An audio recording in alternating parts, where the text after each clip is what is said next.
si la Cour suprême a éliminé les autres prétendants pour n'en garder que 9, c'est une bonne chose.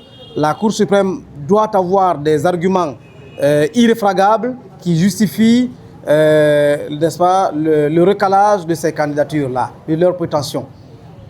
Nous attendons que ces différents prétendants disent qu'ils ne sont pas d'accord avec leur recalage. Et comme ça, on va rentrer dans le débat, on comprendra. Mais pour l'instant, puisque aucun d'eux n'a crié au vol, aucun d'eux n'a crié à la victime, ça veut dire qu'ils sont d'accord avec les arguments qui ont été développés par la Cour suprême, n'est-ce pas, eu égard à leur élimination. Bon, mais si aussi ça peut empêcher à ce que les gens viennent demain marchander avec le prochain candidat, le président, qu'il en fasse un otage, parce qu'en général c'est ça aussi.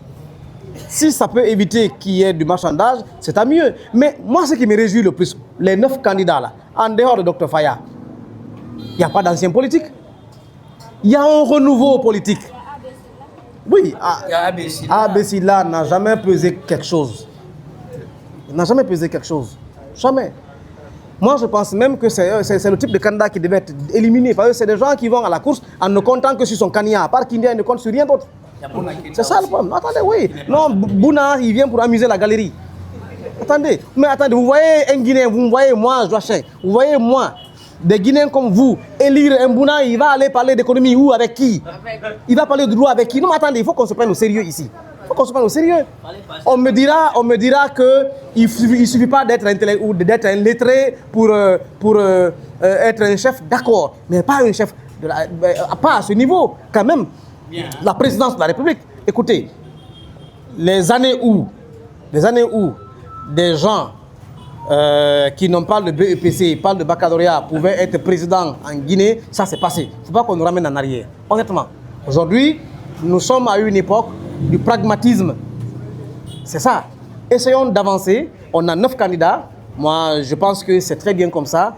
On a épuré et ça va faciliter les choix d'ailleurs. Si on a une vingtaine, ça complique les choix. Mais là, on a 9, vraiment ça aide.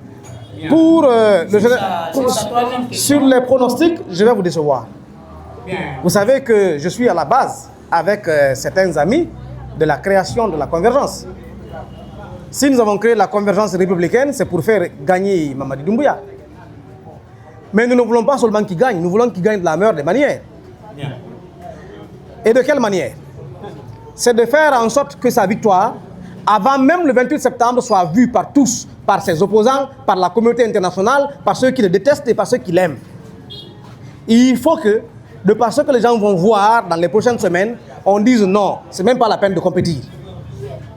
Il faut qu'après le 28 septembre, quand il est élu là, que même les autres 8 disent non, ça va, respect, il n'y a pas l'homme. C'est ça qu'on veut. Vous voyez? Alors, pronostic, il n'y aura pas de deuxième tour. Premier tour, on le fera élire. On va sortir de ces chimagris inutiles qui nous font perdre du temps et de l'argent. Nous allons nous investir pour qu'il soit élu dès le premier tour et avec une marge telle que la victoire soit incontestable. C'est-à-dire, même quand on te dit conteste, on n'a même pas de quoi de contester après. Voilà. Parce que ce n'est pas que les chiffres, mais la réalité, les faits. Avec combien de pourcents? Pardon? Avec combien de pourcents? Alors, un score de plus de 70%, ce n'est plus une élection. 70%. Je dis bien un score de plus de 70%, ce n'est plus une élection. Nous ne voulons pas un score à la soviétique. Nous voulons plus de 50%. Nous, on veut plus de 50%, point barre.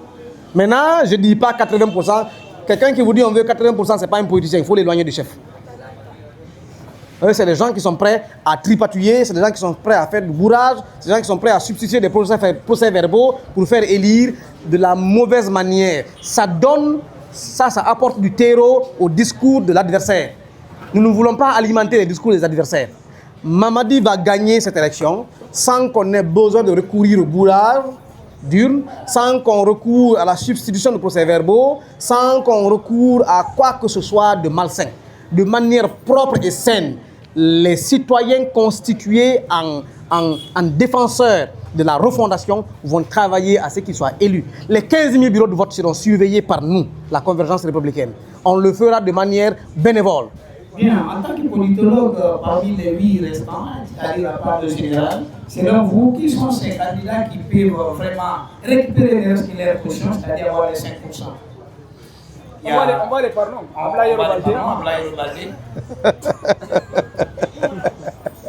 Je ne vais pas déroger à ma règle.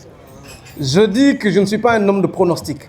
Le seul pronostic que je sais, c'est qu'on va faire élire Mamadi Doumbouya à plus de 50%, point barre. Les autres, honnêtement, si on peut même faire en sorte qu'aucun d'eux n'ait sa caution, je suis prêt à travailler pour ça. Comme ça va diminuer la fantaisie dans les prochaines élections. Je n'en sais rien. Et Makali? Je n'en sais rien du tout.